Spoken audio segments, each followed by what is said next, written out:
संबलपुर गांव में विक्रम नाम का एक बहुत ही अमीर आदमी रहता था। उसके पास आलीशान घर, महंगी गाड़ियां और करोड़ों रुपए थे। विक्रम के पास पैसा तो बहुत था, लेकिन उसके दिल में गरीब लोगों के लिए बिल्कुल भी दया नहीं थी। मेरे पास इतना पैसा है कि मैं अपनी पूरी जिंदगी आराम से जी सकता हूँ।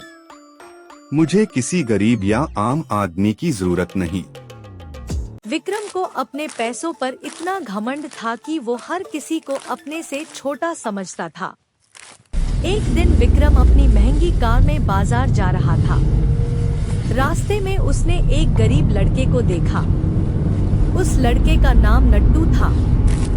नट्टू अपनी माँ के लिए दवा लेने जा रहा था। साहब, अगर आप मेरी थोड़ी मदद कर दें, तो मैं अपनी माँ के लिए दवा खरीद सकता हूँ। तुम जैसे लोग रोज किसी न किसी बहाने से पैसे मांगते रहते हो। साहब, मैं भीख नहीं मांग रहा, मैं काम करके पैसे कमाऊंगा। बस आज थोड़ी मदद चाहिए। मुझे तुम्हारी कहानी सुनने का कोई शौक नहीं। मेरे पास बहुत कीमती वक्त है।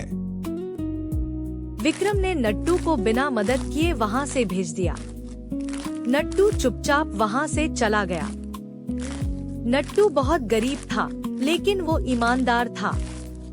वो छोटे मोटे काम करके अपनी माँ का इलाज करता था। उस दिन भी वो दवा की दुकान के पास एक वॉलेट पड़ा हुआ देखने लगा। ये वॉलेट किसका है? इतने सारे पैसे, लेकिन ये मेरे नहीं है। मुझे इसका मालिक ढूंढना होगा। नट्टू ने कार्ड पा दिए गए एड्रेस पार जाने का फैसला किया। जब नट्टू एड्रेस पा पहुंचा, तो उसके पैरों का जमीन खिसक गई। वॉलेट विक्रम का था। ये वही आदमी है जिसने आज मेरी मदद नहीं की थी। नट्टू के पास एक मौका था। वो चाहता तो वॉलेट के पैसे रख सकता था, लेकिन उसने ऐसा नहीं किया। पैसे चाहे कितने भी हो, गलत चीज को अपना बनाना सही नहीं होता। साहब, ये वॉलेट आपका है। ये मुझे रास्ते में मिला था। मेरा वॉलेट? इसमें तो बहुत सारे पैसे थे। जी साहब, मैंने 1 रुपया भी नहीं लिया। लेकिन तुमने ऐसी वापस क्यों किया? क्योंकि ये आपके पैसे हैं। गरीबी मुझे मजबूर कर सकती है, लेकिन मेरी ईमानदारी नहीं छीन सकती। नट्टू की बात सुनकर विक्रम कुछ पाल के लिए चुप हो गया, लेकिन उसका घमंड अभी पूरी तरह नहीं टूटा था। अच्छा, तुमने वॉलेट लौटा दिया। इसके बदले कितने पैसे चाहिए? मुझे आपके पैसे नहीं चाहिए साहब। नट्टू वहाँ से चला गया। कुछ दिन बाद विक्रम एक जरूरी काम से दूसरे शहर जा रहा था। रात का समय था।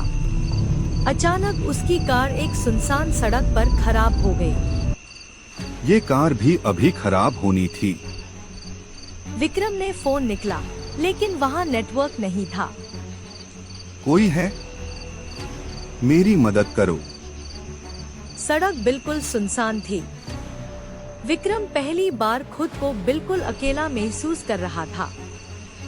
कुछ देर बाद एक साइकिल पर नट्टू वहाँ से गुजरा। ये क्या विक्रम साहब? नट्टू, तुम यहाँ?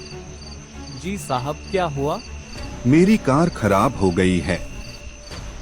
क्या तुम मेरी मदद कर सकते हो?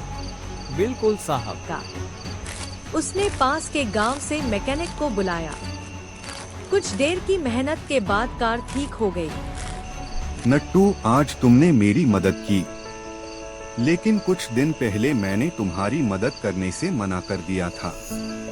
इस बात को छोड़िए साहब, किसी की मदद करने के लिए बदले की जरूरत नहीं होती। नट्टू की बात विक्रम के दिल को छू गई।